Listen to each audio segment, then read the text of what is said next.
السلام عليكم kusoo dhawaada qodobada wararka ciyaaraha subaxnimadan ee wararka ciyaaraha waxaan kusoo qaadan doonaa kulmada xalay ee wada ciyaareen kooxaha weyn ee qaaradda Yurub.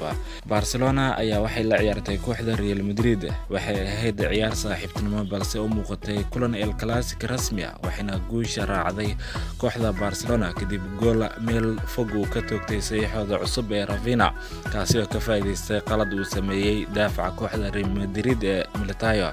ciyaarta guud ahaan labada kooxood faa'iido ayay u ahayd marka loo eego fursadiinta ciyaartoyda da'da yar, gaar ahaan kuwa soo bandhigay qaab ciyaareed aad u fiican xilli ciyaareedka cusub.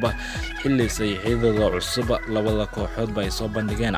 Rafinha oo garabka bidix ka ciyaara ayaa ciyaaray qaybta hore, halka tan labaad isku rogay baalka bidix iyadoo oo muujinayay inuu yahay saxiix lagu faa'iideeya.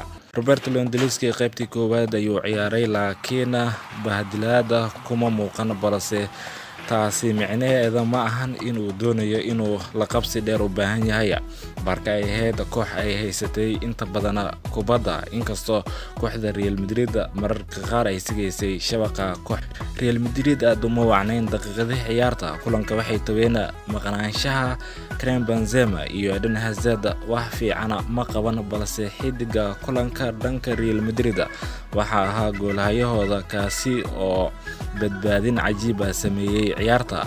Tababaraha kooxda Real Madrid Carlo Ancelotti ayaa waxa uu sheegay in ciyaartoydiisa ay kulamada kale bandhig fiican ay muujin doonaan, inkastoo tababaraha kooxda Barcelona Xavi uu amaanay saxiixdiisa cusub, gaar ahaan xidiga kooxdaasi dhawaan ay la soo wareegtay ee Rafinha.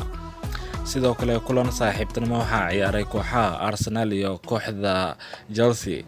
Arsenal ayaa 4 gool ku garaacday kooxda Chelsea, inkastoo kooxda Arsenal inta badan kulamada isku diyaarinta xilli ciyaareedka cusub ay qaab ciyaareed aad u fiican ay ku soo bandhigayso.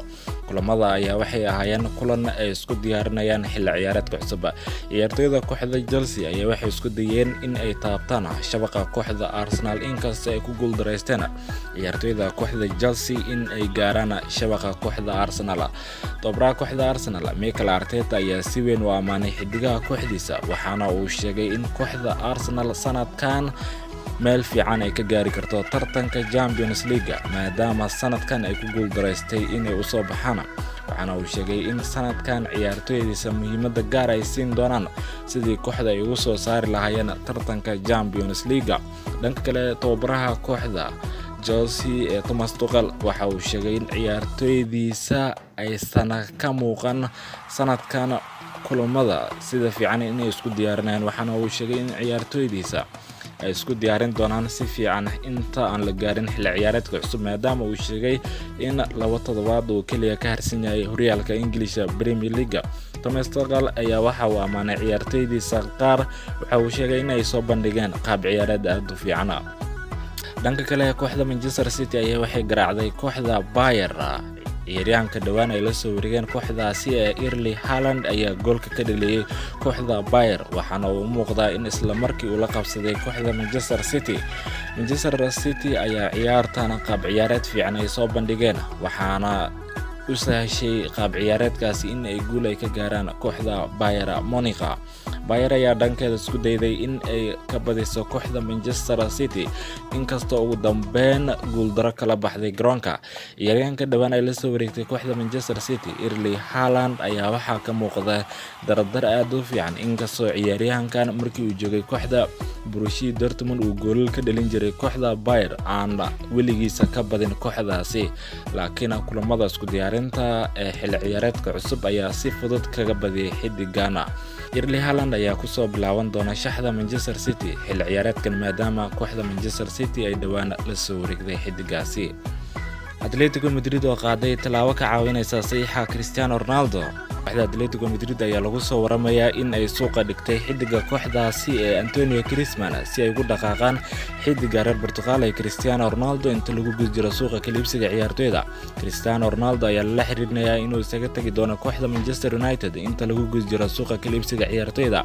xidiga Cristiano Ronaldo ayaa warqadaha bixitaanka u gudbiyay maamulka Manchester United isagoo saxiixiisa u soo bandhigay kooxo badan oo reer Europa.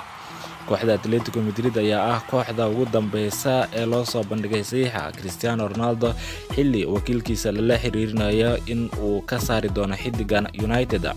sida laga soo xigtay wargeyska The Sun, Atletico Madrid ayaa suuqa dhigaysa Griezmann si ay ugu dhaqaaqaan xidiga reer Portugal iyo kooxda Manchester United Cristiano Ronaldo. kooxda reer Spain oo Griezmann mushahar ahaan u siisaa lacag dhan 300,000 oo geni ayaa doonaysa in ay mushaarka xidigan ku darto mushaarka ay kula wareegayaan Cristiano Ronaldo. ugu dambeyn kooxda Arsenal oo gacan ka taagaysa saxiixa Lucas Paqueta.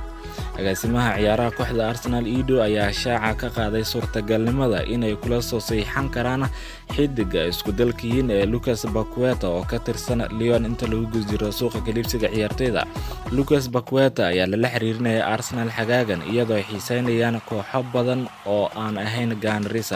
wargeyska TNT ee reer Brazil ayaa Edu ka yiri aad ayaan ula dhacsanahay laacibkana muddo dheer ayaa isha ku haynaya. waxaanu intaa ku diray in haddii kooxdiisa ay la soo saxiixin lahayd ay fiicnaan lahayd in xidigan uu ku arko kooxda Arsenal. laakiin waxa uu sheegay in ilaa haatan aanan jirin wax wada xaajood ay kula jiraan kooxda Lyon. laakiin waxa uu sheegay in wax walba macquul ay yihiin xidigan inuu ku soo biiro kooxda Arsenal. laakiin si gaar ah waxa uu sheegay in haatan aanan jirin wada hadallo ay kula jiraan kooxda Lyon. guud ahaan waa naga intaa qodobada wararka ciyaaraha.